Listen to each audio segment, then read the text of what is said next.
María del Sol Rangel estudió la licenciatura en Psicología por la Universidad Justo Sierra. Fue docente a nivel licenciatura en la Universidad Gestal de América y coordinadora académica de la misma universidad. Cursó la maestría en Psicoterapia Gestal por la Universidad Gestal de América en la generación 2007-2010. Algunos de los estudios que ha cursado son los siguientes: diplomado en terapia de juego, curso de logoterapia en el Instituto Parmenia, curso de intervención tanatológica y acompañamiento del duelo en el Instituto Universitario Gerontológico de Yucatán, sanación emocional de las heridas de la infancia en el Centro de Estudios Especializados en Psicología y Ciencias Forenses. Cursó algunos seminarios dentro de Psicointegralis y actualmente se encuentra cursando el diplomado de terapias y técnicas de evaluación e intervención en psicología clínica. Maestra, qué gusto tenerla por aquí. Bienvenida sea. Le cedo la palabra. Hola, ¿qué tal? Muchísimas gracias. Voy a compartir mi pantalla para mostrarles mi presentación.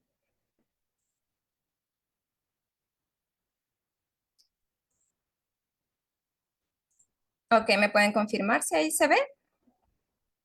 Sí se ve, maestra. Perfecto. Bueno, pues muchísimas gracias por la presentación. Es un gran gusto para mí estar aquí con ustedes en el segundo ciclo de conferencias de Psicointegralis. Y bueno, pues ya como ya lo mencionaban, mi ponencia es el legado del dolor, el impacto de las experiencias infantiles en los trastornos mentales adultos. Y bueno, ¿por qué me pareció tan importante este tema? De acuerdo con la Organización Mundial de la Salud, se estima que 1 de cada 8 personas en el mundo padece de un trastorno mental. Esto equivale a 970 millones de personas. Estamos hablando de que casi 1.000 millones de personas en el mundo están padeciendo de algún trastorno mental. Esto, por supuesto, pues es un problema severo, un problema grave, ¿no?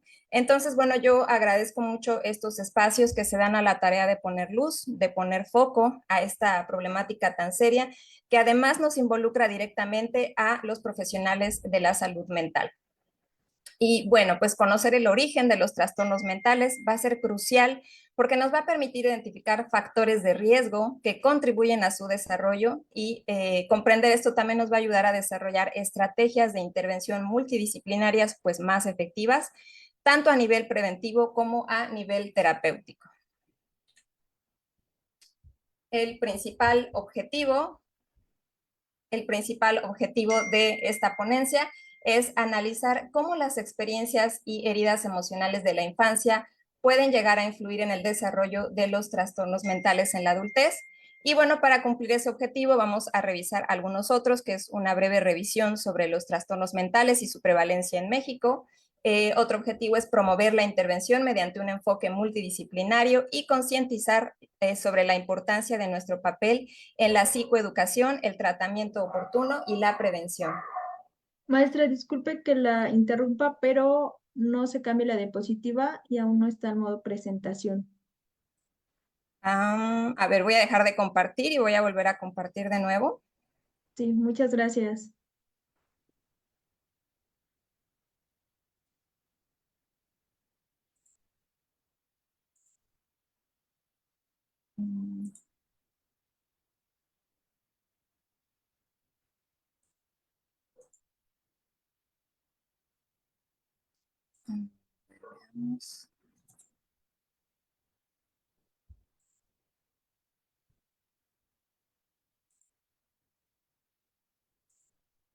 A ver, no sé si ahí se puede ver. Sí, ahora sí, ya se ve en modo presentación. Gracias. Ok, déjenme ver. Ahí está. Bueno, esta era la parte de los objetivos. No sé si ya se puede visualizar. Sí, maestra. De acuerdo. Bien, muchas gracias por avisarme. En cuanto al resumen de contenidos de lo que vamos a estar revisando en esta ponencia, pues bueno, vamos a hacer una breve introducción donde hablaremos acerca de los trastornos mentales, sus causas y tratamiento. Vamos a hablar de la infancia y el desarrollo cerebral, que bueno, es como lo más importante. También trastornos mentales asociados con la infancia, veremos algunos ejemplos y algunos mecanismos de resiliencia y prevención. Para terminar, bueno, con conclusiones y reflexiones finales. Entonces, bueno, vamos a comenzar con la introducción. La Organización Mundial de la Salud va a definir los trastornos mentales como alteraciones significativas en el comportamiento, la cognición o la regulación de las emociones de una persona. Entonces, los trastornos mentales van a ser conocidas también como enfermedades mentales y van a ser afecciones que van a afectar en el pensamiento, en el estado de ánimo, los sentimientos y el comportamiento de una persona.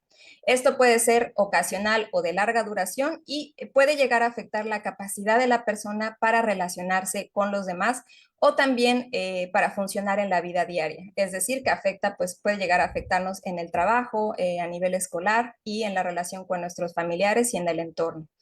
Algunos ejemplos de trastornos mentales son los trastornos del estado de ánimo, como la depresión o la bipolaridad, los trastornos de alimentación, como la anorexia y bulimia, el trastorno por estrés postraumático y los trastornos de ansiedad, donde están los ataques de pánico, el trastorno obsesivo compulsivo, entre otros, ¿no? Ahora, ¿por qué nos da o por qué puede dar un trastorno mental? ¿Cuáles son las principales causas?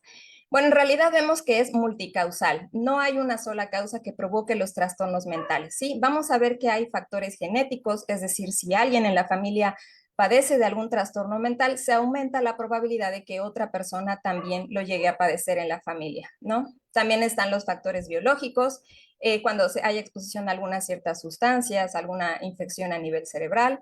También las experiencias de vida, que aquí es donde entran las experiencias adversas de la infancia, pero que también pueden ocurrir en la adultez.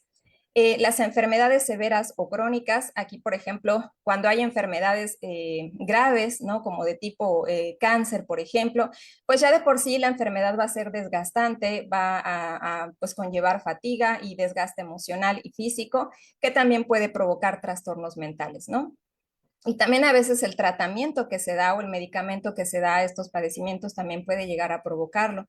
O también los cambios hormonales, por ejemplo, en el caso de la diabetes o en el caso de las enfermedades de la tiroides, pues a veces implican ciertos cambios hormonales que pueden llegar a provocar síntomas de depresión o de ansiedad. Y bueno, también factores psicológicos como por las estrategias de afrontamiento, cuando se tiene falta de propósito, cuando se tiene baja autoestima, van a ser factores que también van a influir en que se pueda padecer de un trastorno mental. Y bueno, también la influencia del entorno. En este caso hablamos, por ejemplo, cuando hay condiciones de pobreza, de marginación, cuando hay falta de oportunidades o exclusión social. Estamos hablando de que también esto pues va a puede ser que también influya para que aparezcan los trastornos mentales. Con esto lo que queremos decir es que existen diversas causas, a veces no se presenta solo una, sino varias, y esto quiere decir que el objetivo de la presente ponencia no es decir que únicamente por cuestiones adversas de la infancia, forzosamente y por única causa, va a haber un trastorno mental, ¿sí? Eso sería completamente reduccionista. Vemos que hay distintos factores que son los que lo pueden causar.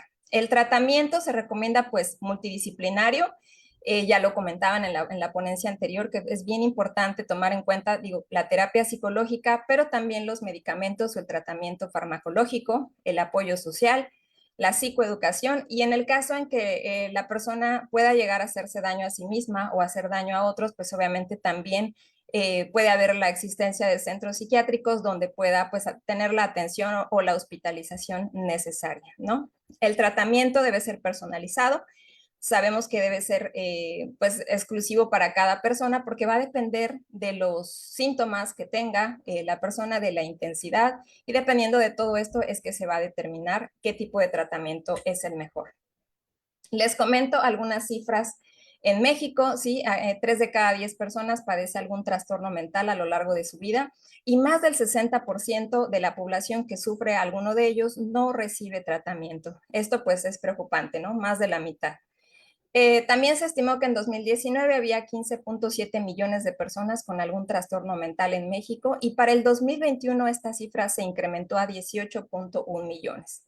Esto pues posiblemente puede deberse a la pandemia. Sabemos que la reclusión, el estar encerrados, pues provocó muchas veces síntomas de ansiedad y también pues la pérdida de seres queridos, fallecimientos que hubo, pues también causaron depresión. Entonces, bueno, estas cifras están pues muy acordes con lo que nos dice también el INEGI, que también este es un estudio más reciente, de enero a mayo de 2024, donde nos dice también que la mayor prevalencia de trastornos en México van a ser la depresión y la ansiedad, por sobre otros padecimientos. Pues aquí les agregué esto que también es interesante saberlo. Las mujeres tienen mayor propensión a presentar depresión, trastorno bipolar, estrés postraumático, ansiedad, mientras que los hombres van a presentar mayormente trastornos por déficit de atención, del espectro autista y de la conducta en la infancia y la adolescencia. En cuanto a la edad de los que solicitaban atención, tanto por depresión como por ansiedad y entre hombres y mujeres, el promedio de edad era entre 30 y 49 años. Pero bueno, para conocer un poquito cuáles son los efectos del trauma en el cerebro de los niños, es importante primero revisar cuál es el desarrollo, pues, digamos, normal o natural del cerebro cuando no está sometido a eventos traumáticos, ¿no? Entonces, el proceso de maduración cerebral se va a empezar desde la concepción y va a continuar hasta la edad adulta, aproximadamente hasta los 20 años. Sabemos que todavía en el periodo de la adolescencia está madurando la corteza prefrontal, entonces todavía hasta ese tiempo el cerebro está madurando. Bueno, y el desarrollo se va a dar de atrás hacia adelante, es decir, empieza en áreas posteriores y va a avanzar hacia las áreas frontales. Se distinguen 4 etapas, principalmente en el desarrollo del cerebro. La primera es la prenatal, que hablamos que es cuando está en el vientre materno, que se desarrolla toda la estructura del cerebro. De los 0 a los 3 años se da la autonomía motora. En esta etapa, bueno, también va a haber un crecimiento masivo del cerebro y también de las conexiones neuronales, ¿sí? Y principalmente va a haber habilidades de control motor, del apego y del procesamiento de los sentidos. Después de los 3 a los 10 años se va a dar el desarrollo del lenguaje y del conocimiento del entorno, ¿sí? Aquí se va a dar lo que se llama la poda sináptica, que es que el cerebro va a eliminar las conexiones innecesarias y va a crear nuevas conexiones pues mucho más complejas, ¿sí? Que nos van a permitir tener resolución de problemas, van a mejorar el aprendizaje y la memoria y nos van a permitir conocer más nuestro entorno. Y por último está el desarrollo de la identidad personal, que esta se da durante la adolescencia. Como les comentaba, en este tiempo pues se desarrolla más la corteza prefrontal, que va a tener que ver con el razonamiento lógico, con la toma de decisiones, la regulación emocional y el control de impulsos. Ahora, también es importante comentar, hay otra teoría muy interesante que es la teoría de Bowlby. Bowlby era un psicólogo, psiquiatra, psicoanalista, que él estuvo trabajando con las experiencias tempranas de apego de los niños. Él trabajó inicialmente con niños que habían estado pues con problemas en la sociedad o que habían delinquido. Después, más adelante, trabajó con niños que no tenían hogar después de la Segunda Guerra Mundial. Y después estuvo trabajando en un hospital donde estuvo de cerca con niños que estuvieron hospitalizados por largo tiempo. Entonces dejaban de ver a sus figuras de apego principales, ¿no? A papá y a mamá. Entonces él tratando a todos estos menores, él pudo observar un patrón de respuesta en el que primero los niños pues exigían, pedían, lloraban, llamaban, ¿no? A sus figuras de apego, pero que después caían en la desesperación y finalmente caían en la desesperanza o el desapego. Entonces él desarrolla toda una teoría de esto, es una explicación psicológica sobre cómo los vínculos emocionales tempranos, ¿sí? Especialmente entre el niño y el cuidador, van a afectar el desarrollo emocional y psicológico a lo largo de nuestra vida. Existen 4 tipos principales de apego que fueron los que desarrolló él en su teoría, que es el apego seguro, que es cuando el niño recibe atención a sus necesidades de manera oportuna, ¿sí? Cuando el niño pide o tiene alguna necesidad, viene mamá o viene papá y lo atienden. Después tenemos el apego ansioso o ambivalente, que es cuando a veces se atienden sus necesidades y a veces no se atienden. Entonces el niño empieza a entrar en una confusión, no sabe realmente cuándo sí lo van a atender y cuándo no. Entonces él deja de estar en contacto con el entorno, de estar explorando, de estar viendo con curiosidad el mundo, porque está más pendiente de que no se le vaya a ir su figura de apego. Este tipo de apego va a generar en adultos después posiblemente la dependencia emocional. Después tenemos el apego evitativo, que es cuando no se atienden las necesidades del niño. En este caso, Puede ser que estén presentes los papás o puede ser que no estén presentes, sin embargo, aunque estén, no atienden sus necesidades, ¿sí? Entonces el niño pues lógicamente llora, exige, pide, pero al ver que no se atienden pues cae en esta desesperanza y resignación, por así decirlo. Entonces él se da cuenta que él tiene que valerse por sí mismo, ¿no? Y resolver sus propias necesidades a como pueda. Este tipo de menores, pues obviamente de grandes, van a tener mayores dificultades para establecer vínculos de apego y relaciones íntimas, ¿no?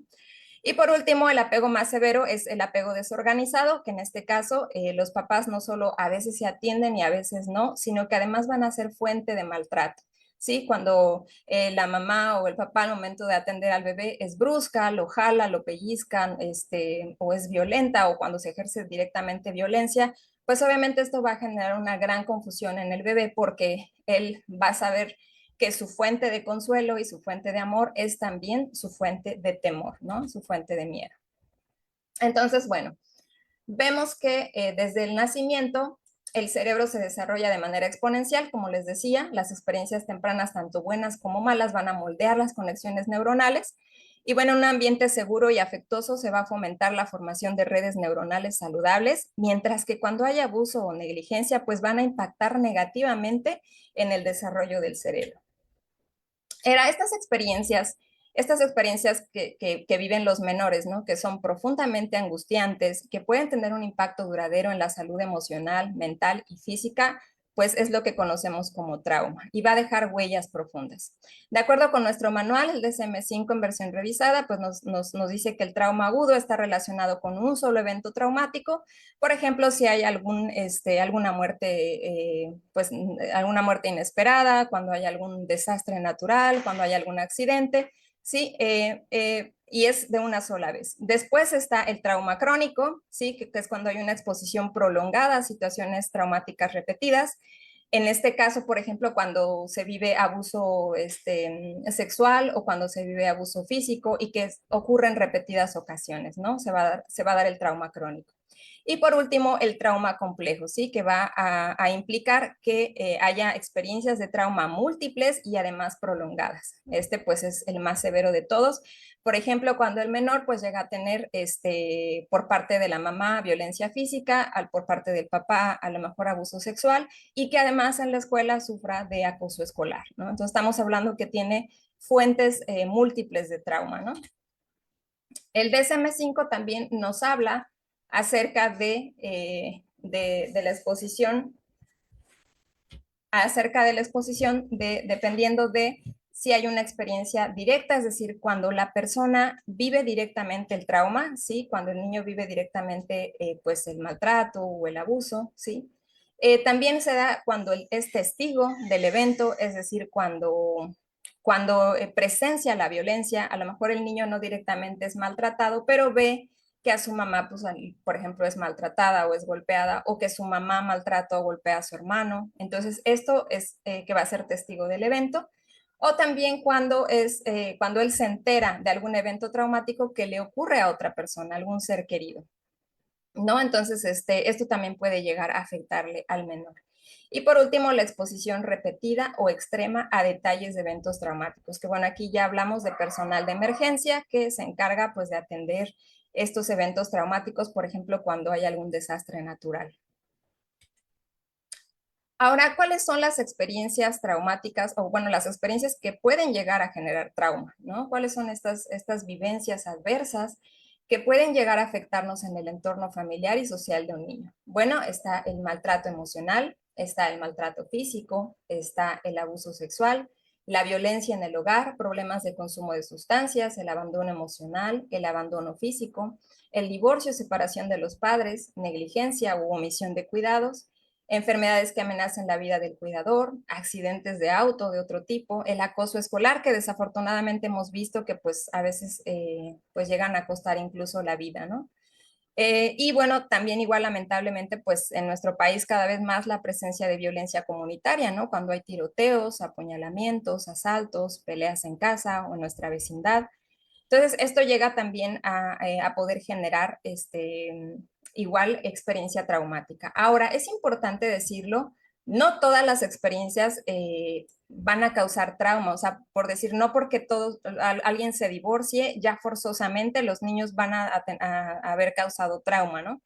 Esto no es así, ¿no? Estas experiencias pueden llegar a causar trauma, pero va a depender mucho por supuesto, de la respuesta del menor, de sus propios recursos, también de si tiene una red de apoyo, ¿sí? Que lo ayude a salir adelante, si se le lleva a atención con un profesional. Entonces vamos a ir hablando de que se va a ir ayudando a procesar este tipo de experiencias a los menores. Entonces, bueno, cuando ocurre algún evento traumático, pues decimos que se activa una reacción de alerta en el menor, ¿sí? Él percibe un peligro y entonces se va a activar un sistema de alerta, ¿sí? Bueno, sabemos que involucra la amígdala, que va a generar cortisol y adrenalina porque va a preparar al cuerpo para la lucha o la huida. O muchas veces en el congelamiento, ¿eh? Por ejemplo, en el caso del abuso sexual, pues muchas veces ocurre el congelamiento, ¿no? Que el niño no sabe qué hacer y entonces pues se paraliza, ¿no? Pero si nosotros estamos viviendo estas experiencias no solo una vez, sino en repetidas ocasiones, pues imagínense el desgaste físico, emocional que puede llegar a tener esto, ¿no? O sea, los estragos que puede llegar a causar. Entonces, ese es el legado del dolor, ¿no? Y aquí hay varios estudios que se han hecho y de ahí es donde sale esta información que les pongo yo aquí. Sí, que nos va a hablar de que el cerebro de un niño maltratado, de una persona que ha vivido maltrato, va a tener distintas consecuencias, ¿no? En cuanto a la neuroplasticidad, se va a alterar, ¿sí? Las redes neuronales asociadas al estrés y la defensa se van a hiperactivar, porque obviamente se va a dar prioridad a la supervivencia. Entonces, otras cosas como el aprendizaje o el desarrollo emocional sano, pues se van a dejar de lado, ¿no? También el apego se va a ver afectado, va a haber una incapacidad de formar vínculos seguros porque no va a haber confianza en los demás, va a haber aislamiento social o dificultad en relaciones íntimas en la adultez, ¿no? El trauma crónico también va a activar el eje HPA, lo que lleva a una sobreproducción de cortisol y otras hormonas del estrés, y la respuesta al estrés va a ser prolongada y desregulada, lo que va a afectar también el sistema inmunológico, o sea que también es posible que se enfermen más frecuentemente. El hipocampo, que por ejemplo sabemos que está relacionado con la memoria y con el aprendizaje, puede llegar a reducirse de tamaño, ¿sí? Afectando la capacidad para formar nuevos recuerdos y aprendizaje. La regulación emocional se va a ver afectada también, va a haber reacciones emocionales intensas, ¿sí? Va a tener dificultad para regular sus emociones, va a haber conductas impulsivas, ¿sí? Entonces, esto va a estar presentándose, ¿no? La respuesta al estrés también va a ser exagerada o va a haber un entumecimiento emocional. Van a estar propensos a respuestas de lucha o huida ante estímulos que no son peligrosos. Es decir, que el niño, pues como ya vive en una situación de miedo, pues ya cualquier evento puede dispararle esta reacción, ¿no? La amígdala pues se vuelve hiperactiva, esto va a provocar una mayor reactividad emocional, va a haber un estado de hipervigilancia, sí va a reaccionar de manera exagerada a amenazas percibidas. Y por último, la corteza prefrontal también se va a ver afectada, entonces va a haber dificultad para regular sus emociones, para controlar sus impulsos y para tomar decisiones. Todo lo que aquí yo les puse, pues bueno, está sacado de los estudios que se han realizado sobre el tema, que bueno, no los vamos a mencionar todos aquí con tantas letras, pero bueno, sí quise ponérselos. Aquí, por ejemplo, Felitti y sus colaboradores pues examinan la relación entre experiencias adversas de la infancia y encuentran una correlación con la depresión, la ansiedad y el TPT. Sicchetti, por ejemplo, utiliza la neuroimagen y encuentra también que está asociado con cambios en áreas como la amígdala y el hipocampo. Este último, el de Teicher, ahorita lo vamos a retomar más adelante y nos dice que el maltrato infantil va a estar vinculado a cambios neurológicos como el hipocampo y la corteza prefrontal. Acá hay otros más, por ejemplo, ANDA realiza 2 estudios, en uno encuentra correlación con la ansiedad, la depresión y el abuso de sustancias en la adultez, y en otro estudio también observó una mayor tasa de intentos de suicidio. Entonces, bueno, este es el estudio que les comentaba, este es del doctor Martin Teicher y sus colegas. Él realiza una resonancia magnética a 265 adultos, de los cuales 123 habían sufrido negligencia o abuso físico, emocional o sexual durante la infancia y 142 no. Entonces, bueno, los investigadores hacen la comparativa de las imágenes de la resonancia y van a encontrar diferencias en 9 regiones corticales en comparación con quienes no habían sufrido maltrato. Aquí les coloco una lámina, de hecho hay varias, pero se puede ver las conexiones neuronales que hay en un cerebro sin maltrato y las conexiones neuronales en un cerebro con maltrato. Entonces, ¿cuáles son los trastornos mentales que están más asociados con la infancia? Bueno, estos estudios ya ahora sí que ya nos fueron diciendo, ¿no? ¿Cuáles serían? Principalmente es la ansiedad y la depresión, ¿sí? Que va a estar relacionada. ¿Por qué? Porque obviamente cuando se crece en estos entornos inestables se va a desarrollar un estado de alerta constante y a menudo una visión negativa de sí mismo. Entonces, esto puede terminar en ansiedad y depresión. También el trastorno de estrés postraumático y en el caso de los trastornos de personalidad, pues bueno, las experiencias de abuso van a llevar a un desarrollo emocional desorganizado, a inestabilidad emocional, a relaciones interpersonales problemáticas y esto pues está asociado con el trastorno límite de la personalidad. Algunos casos, ejemplos, híjole, por tiempo yo hubiera querido mencionar hasta más, pero pues bueno, el tiempo no nos permite, ¿no? Entonces, rápidamente les comento, aquí por ejemplo puse a Marilyn Monroe, ella era una actriz y modelo de los años 60. En el caso de ella, por ejemplo, no conoció a su papá, ella fue pues producto de una relación ocasional de su mamá con su papá, no conoce a su padre, después lo encuentra haciendo una investigación de ADN, lo busca, pero su padre en realidad nunca quiere verla, no la recibe, no la ve, ¿no? Y en el caso de su mamá, cuando ella tenía 8 años, pues su mamá es diagnosticada con esquizofrenia paranoide y entonces entra a una casa de reposo, después es hospitalizada en psiquiatría y ya nunca vuelve a salir.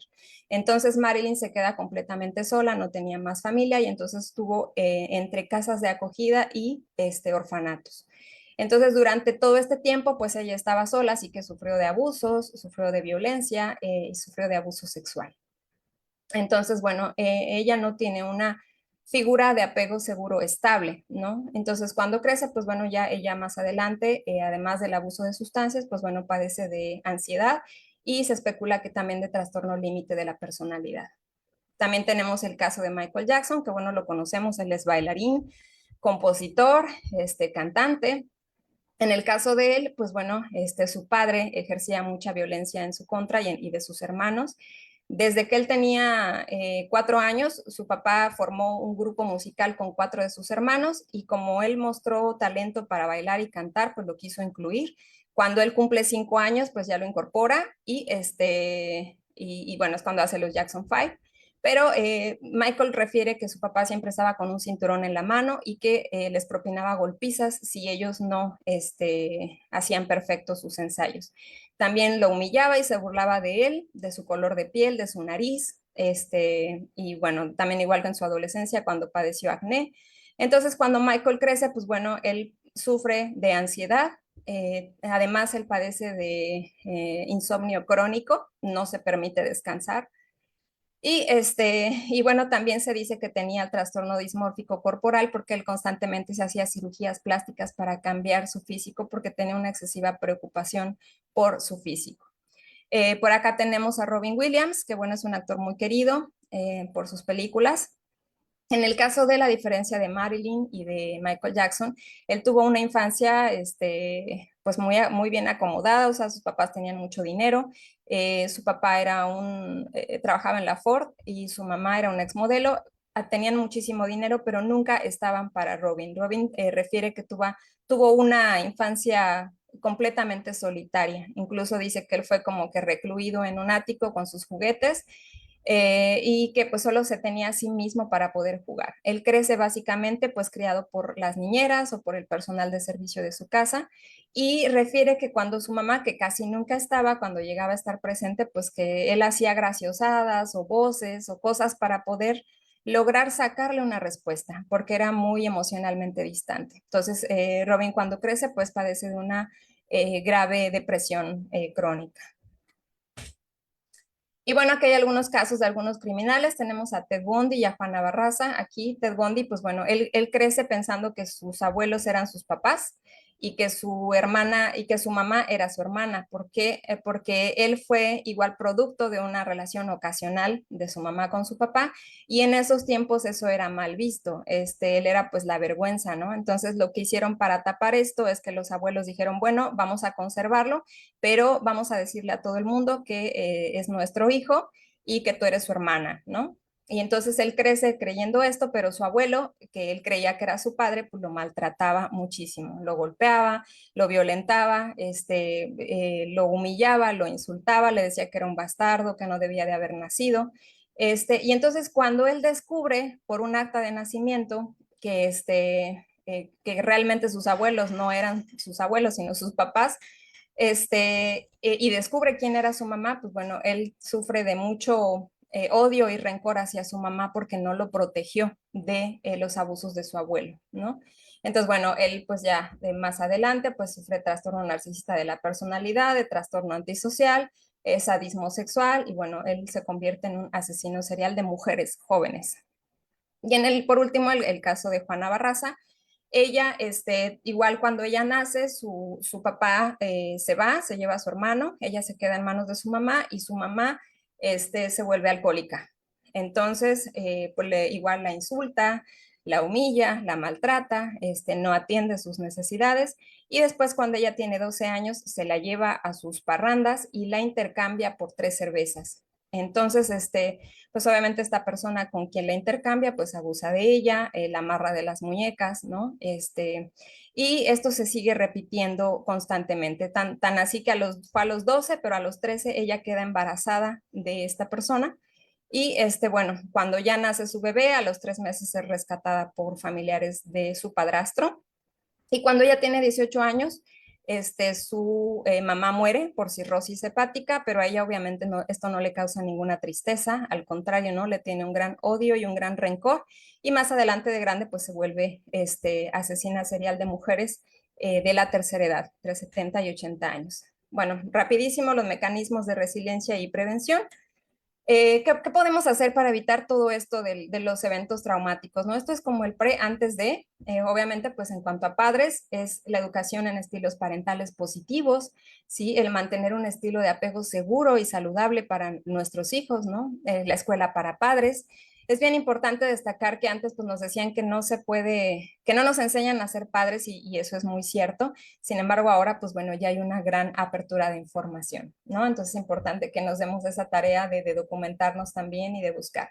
Maestros y educadores, pues ambientes escolares seguros, detección temprana en el aula, tener estrategias de inteligencia emocional y resiliencia. Los expertos de salud mental, pues la evaluación temprana, los programas de psicoeducación. En cuanto a políticas públicas, pues políticas de protección infantil, acceso a servicios de salud mental en hospitales y en escuelas también. Y cuando ya se tiene el trastorno mental, pues bueno, entonces hay que hacer intervenciones psicológicas oportunas. Tenemos una gran variedad de terapias que se pueden manejar hoy en día. En cuanto a psiquiatría, pues la evaluación y el diagnóstico clínico oportuno para que se le dé la medicación en caso de ser necesaria y los centros psiquiátricos en caso de que se requiera hospitalización. Y las políticas públicas y apoyo social, pues bueno, que haya trabajo social, hogares temporales seguros, programas comunitarios, asesoría legal, capacitación a profesionales de la salud, acceso a servicios de salud mental y la red de apoyo también es muy importante de amigos y familiares, ¿no?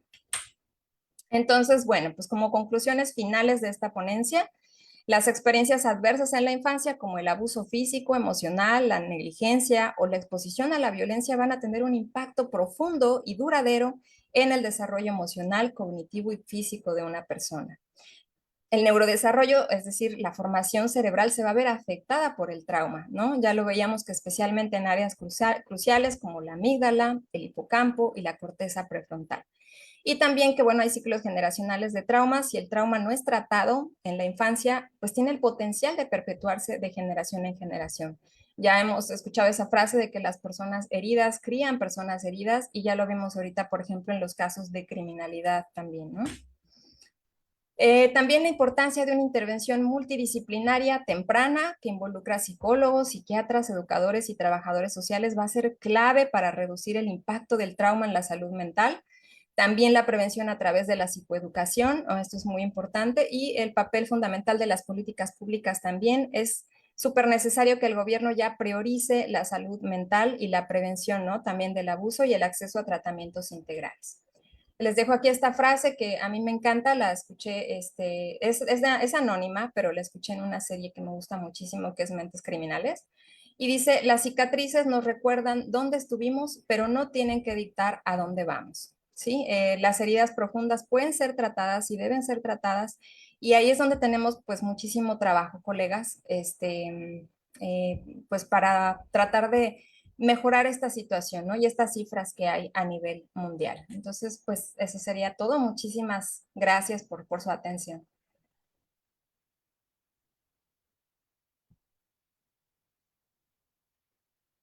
María del Sol, muchísimas gracias y bienvenida a Psicointegralis con esta ponencia. Es la primera vez que nos acompañas y la verdad es que estoy muy feliz y me siento muy grata de que nos hayas hecho el honor de estar por acá con nosotros. Muchas gracias. Voy a comenzar a verificar si tenemos alguna pregunta. Creo que sí, ya tenemos por acá por Facebook. De igual manera, por aquí en Zoom nos pueden colocar las preguntas o pueden levantar sus manitas. Eh, Te dan las gracias y te felicitan por tu ponencia, por un lado, y por el otro te preguntan. Alesa nos dice, yo tengo diagnosticado depresión crónica y TDAH. Mi madre también diagnosticada con depresión y bipolaridad. La pregunta es, ¿mi hijo o hija podría heredar algún tipo de trastorno? Sí puede ser, sí podría. Sin embargo, recordemos que depende también de los recursos que tiene la persona y que también va a depender del entorno, ¿sí? Y de las situaciones que se dan en el entorno. Así que no es una condena, ¿sí? O sea, no es como de que a fuerza sí o sí va a pasar. Lo que sí es que hay una probabilidad.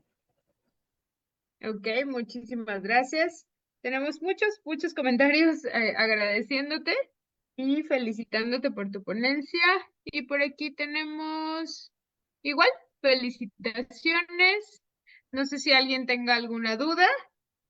Todavía tenemos espacio para alguna preguntita, ya sea que enciendan su micro. Muchas felicitaciones, eso sí, Marisol. Gracias, Bien, muchas te gracias. mandan una. Aquí tenemos otra duda. Dice, Alicet nos dice, ¿podría recomendarnos algún material para leer sobre esta ponencia que acabas de dar, por favor? Sí, hay un libro que se llama El cuerpo, déjenme ahorita les digo, El cuerpo lleva la cuenta, ¿sí? Sí, se llama El cuerpo lleva la cuenta. Aquí no encuentro el autor, pero con mucho gusto, de hecho, les puedo pasar más bibliografía. Tengo yo ahí varios libros. Entonces digo, si gustan, pues les puedo pasar yo la bibliografía y las hacemos llegar, no sé, ahí a través del Facebook o del grupo. Sí, me parece muy bien, Marisol. Fíjate que nosotros tenemos un grupo que se llama Comunidad Psicointegralis. Si quieres formar parte, pues nos dará mucho gusto que estés por ahí con nosotros también, en donde regularmente nos estamos compartiendo información referente pues a la salud mental, ¿vale? Entonces, si gustas, por ahí, y también nos puedes mandar tu información y con mucho gusto la hacemos llegar a los participantes. Te voy a leer otra, dice por aquí. Tengo una alumna que por los indicadores que mencionas podría tratarse de un trauma crónico. No tiene red de apoyo en la familia, sigue en el mismo contexto que la violenta. El único apoyo es escolar. ¿Qué podemos hacer desde ahí? Sí, es bien difícil cuando esto llega a suceder, porque no contamos a veces con el apoyo de la familia. Sin embargo, por tratarse de un menor, pues sí se requiere que alguien se haga responsable de atender esta problemática por parte de la familia o de la red de apoyo del niño. O sea, alguna tía, el abuelito, o sea, alguien, porque el tratarse de un menor es difícil que nosotros como, pues incluso como maestros podamos llegar a cambiar esta situación. Lo que sí en el aula, pues podemos tomar ciertas medidas, podemos abrir un espacio para que el niño pueda expresarse, para que el niño pueda hablar, y bueno, no sé, a lo mejor hacer dinámicas, como les decía yo, en la ponencia de resiliencia, de inteligencia emocional, pero sí es complicado. Ahí sí, desafortunadamente, y eso nos pasa mucho a los profesionales de la salud mental, cuando nos llega algún menor a terapia, realmente muchas veces quien necesita esta psicoeducación y esta intervención, pues son los papás, ¿no? Y pues más bien lo que presenta el niño va a ser un síntoma de la problemática que están teniendo pues los papás o la familia. Totalmente de acuerdo, como lo dices tú, mi querida Marisol, es uno de los retos a los que nos enfrentamos de manera bien común en la atención psicoterapéutica y muy valiente de parte de todos los que están aquí y que son terapeutas infantiles. Sí, la verdad sí. Muy bien, voy a leer otra pregunta. Tenemos ya varias por aquí y en Facebook. Me voy a Zoom. Dice Ceci, excelente ponencia. Me gustaría saber de qué manera afecta a un adulto que vivió el apego desorganizado. Sí, recordemos que el apego desorganizado, pues es que al pequeño se le atendían a veces sus necesidades y a veces no, pero que también sufrió maltrato. Entonces, esto de verdad es pues muy triste, ¿no? Porque quien debería de ser nuestra fuente segura, nuestra fuente de apoyo, se convierten también en nuestra mayor amenaza, ¿no? A una figura que nos lastima. El problema de esto es que cuando somos grandes, pues no desarrollamos esta confianza. Entonces somos muy desconfiados en el mundo en general. Tenemos este miedo a que nos vayan a lastimar. Entonces hay evitación, pero a la vez también hay deseo de apego, ¿no? Hay deseo de amar, de formar vínculos. Entonces se da esta cuestión de por eso se dan relaciones pues intensas, ¿no? O inestables, en los que van, regresan, en los que hay muchas discusiones, donde hay pues que separaciones, donde puede llegar a haber violencia. Entonces digo, y dependiendo cada caso, ¿no? Por supuesto, sabemos que, por ejemplo, los menores cuando sufren de violencia la llegan a normalizar y entonces pues también de grandes que puede pasar que pues tengan relaciones con personas que las violenten y que no se encienden estos foquitos rojos en las personas porque obviamente es algo que ven normal, es algo que vivieron y que lo ven como algo pues normalizado, ¿no? Entonces, pues bueno, es eso, ¿no? Que haya relaciones inestables, que haya evitación al compromiso, a las relaciones saludables, ¿no? Muchísimas gracias, Marisol. Te leo otra pregunta que tenemos por allá por Facebook. Dice Beth Márquez, ¿es posible superar las condiciones del trauma en lo emocional, psicológico, neurológico y en las formas de apego? Sí, sí es posible. Sin embargo, pues, híjole, es todo un trabajo, ¿no? De hecho, ya cada vez hay más formas de intervenirlo. No sé si han escuchado colegas ahora de la EMDR, que nos habla de que ahora a través de los movimientos oculares se puede acceder a pues, cuestiones como neuronales y a nivel neuroquímica y que logran incluso modificar un poquito como esta parte. Entonces, digo, no sé, hay una gran variedad de ahora recursos que tenemos. Entonces, sí, claro, se puede llegar a subsanar, se puede llegar a mejorar muchísimo, pero obviamente es todo un proceso. Es todo un proceso, es un trabajo, pues a veces, como ya lo veíamos acá, multidisciplinario, porque si la ansiedad ya es demasiado fuerte, pues va a requerir probablemente medicación y eso pues ya es con el médico psiquiatra. Entonces, si lleva todo esto y si además hay una buena red de apoyo, claro que se puede superar. Ok, muchas gracias. Nos preguntan sobre las presentaciones. Una disculpa a todos. Las presentaciones solamente se comparten cuando estamos en seminarios o en algunos talleres. En esta ocasión, o bueno, siempre ha sido así la dinámica, no compartimos las presentaciones por situaciones de los mismos ponentes. Muchísimas gracias. Nos dice Ceci, ay no, creo que aquí está uno. Dice, alguien que tuvo un evento traumático en la infancia, accidente automovilístico, ¿puede en su adultez expresarlo en formas de ataque de miedo o pánico? Sí, sí, puede ser. Recordemos que el trastorno de estrés postraumático puede dar alrededor de los 3 meses después del evento. Sin embargo, los síntomas pueden llegar a presentarse a lo largo de la vida. O sea, podemos ser adultos y tener que se nos reactive algún cierto recuerdo o que esté relacionado a una ansiedad o depresión que estamos presentando en la actualidad. Lo que sí es importante, pues, es tomar terapia psicológica porque precisamente el terapeuta nos va a ayudar a ir como jalando este hilito, ¿no? E ir como descubriendo y viendo de dónde proviene, y cómo tratarla. Entonces, bueno, sí es importante acudir con un profesional cuando hay presencia de estos síntomas. Muchas gracias. Voy con la siguiente. Dice Rivera, ¿cómo influyen los tipos de apego en la vida adulta que en su infancia tuvo diferentes tipos de violencia? ¿Cómo influyen en las relaciones internacionales en la vida adulta? A lo mejor internacionales, Interpersonales, ¿no? no, ¿verdad? Interpersonales, yo creo. ¿Cómo influyen las relaciones? Y nos hablan de los apegos, violencia y relaciones interpersonales. Marisol, por favor. Sí, digo, este es todo un tema, como para toda otra ponencia. Sí, los tipos de apego es súper interesante, el trabajo que hizo ahí John Bowlby. Y sí, pues por ejemplo, si una persona tiene un apego seguro en la infancia, es decir, cuando el niño lloraba, la mamá venía, atendía sus necesidades, entonces este niño va a empezar a confiar en el mundo. No es que el niño, obviamente estamos hablando de bebés, entonces no es como que en la mente lo puedan razonar, ¿no? O lo puedan decir en palabras, es como a nivel de sensación. Él siente que sus necesidades van a ser atendidas. Entonces se siente seguro, se siente acompañado, sabe que sus necesidades son importantes, se siente validado y de cierta forma se da cuenta que el mundo es amigable. Entonces, obviamente, una persona que tuvo este tipo de apego en la infancia, pues de grande va a confiar en las personas, sí, va a tener esta posibilidad de apegarse y desapegarse sin problema porque va a tener esta estabilidad.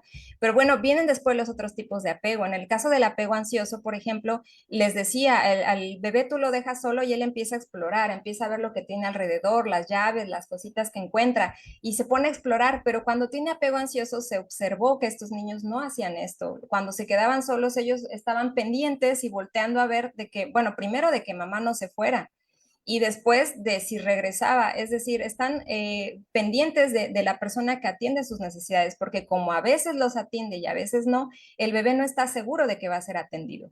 Entonces entra en una incertidumbre y entonces él se quiere asegurar y está más pendiente de la figura de apego que de la cuestión de exploración. ¿Qué va a pasar cuando son grandes? Pues obviamente llegan a adultos y por eso decía, este tipo de personas luego pueden caer en relaciones de dependencia emocional, ¿sí? Porque se apegan demasiado. Como se les puede ir, ¿no? Como esta fuente de seguridad, de amor, de estabilidad, se me puede ir, entonces yo me apego demasiado, ¿no? No la quiero perder. Entonces son personas que luego desarrollan dependencia. En el caso del evitativo, les decía que, bueno, es cuando no se atienden las necesidades, ya sea que esté o no esté el papá, porque puede estar papá o mamá y no atender sus necesidades, o puede que físicamente ni siquiera esté. Y entonces el niño, imagínense, ¿no? Es lo que pasa un poquito cuando los dejamos dormir en la noche solos toda la noche, que dicen, déjalos ahí y aunque llore no le hagas caso. No es que el niño se dé cuenta o no, es que el niño empieza a protestar, dice, necesito mi figura de apego, pero no viene, no está, entonces yo empiezo a caer en la desesperación y llora y patalea y pide, pero va a llegar un momento donde va a caer en la desesperanza, va a decir, es que no viene mi figura de apego. Y entonces cae en esta desesperanza y entonces dice, es que ya no puedo depender de otro para que se cumplan mis necesidades, debo depender de mí mismo. Entonces, ¿qué pasa con este tipo de apego? Pues son personas que cuando crecen no saben pedir ayuda, no saben buscar el apoyo del otro, bueno, y en la infancia, por ejemplo, que se chupan el dedo, o sea, que tratan solitos de autorregularse, ¿no? Porque no cuentan con este apoyo externo. Entonces, bueno, y son personas que también tienen miedo al compromiso o que evitan el contacto, que no les gustan los abrazos, que no les gusta como la cercanía, ¿no? Pero es porque tienen miedo a perderla, ¿no? O sea, ya sufrieron una pérdida muy intensa, entonces cayeron en desesperanza, ya no quieren volver a perderla. Entonces, mejor evito relacionarme, ¿no? Y pues ya les platicaba la desorganizada, no sé si podemos dejarle ahí, porque esa ya la expliqué, la del apego desorganizado, ¿no? Que les decía, a veces atiende, a veces no, pero además lo maltrata o lo violenta, ¿no? Muchas gracias, Marisol. Tenemos más preguntas. Dice Luna Lucía por Facebook, ¿cuál es el especialista recomendado para tratar a un paciente infante con trastornos mentales de aprendizaje? De aprendizaje, bueno, pues hay muchos psicólogos educativos, hay psicólogos de lenguaje incluso, que bueno, ya cuentan con muchas herramientas y ejercicios para poder ir mejorando esta parte del habla, ¿no? A nivel cognitivo. Entonces, pues puede ser eso, ¿no? A veces incluso un terapeuta infantil también, ¿no? Ok, tenemos uno más en Facebook que nos dice, tengo un paciente de 10 años que se hace daño en los brazos. ¿Qué intervención sería la más adecuada? ¿Alguna recomendación? Bueno, recordemos que el cutting, bueno, que tiene que ver con esta parte de que los niños se hacen daño en la piel y que, bueno, esto pues tiene que ver con que está presentando alguna problemática que no está sabiendo solucionar, ¿sí? Recordemos que los niños pues van madurando y van aprendiendo herramientas para poder afrontar los desafíos que se les presentan.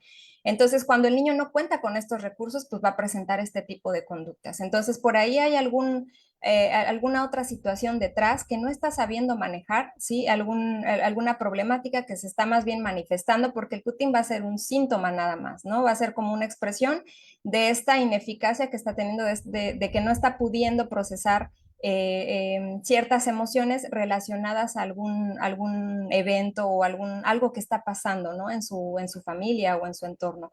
Entonces, lógicamente que, digo, hay que llevarlo con un profesional de la salud mental, con un psicólogo, para que se le pueda evaluar, revisar y para revisar cuál es la circunstancia de este menor, ¿no? ¿Qué circunstancia está teniendo en su familia actualmente y también desde antes, ¿no? Ustedes saben que se empieza como a este rastreo y vemos si hay situaciones que se presentan desde hace tiempo o que apenas se están presentando y que estén relacionadas con esta falta de regulación emocional.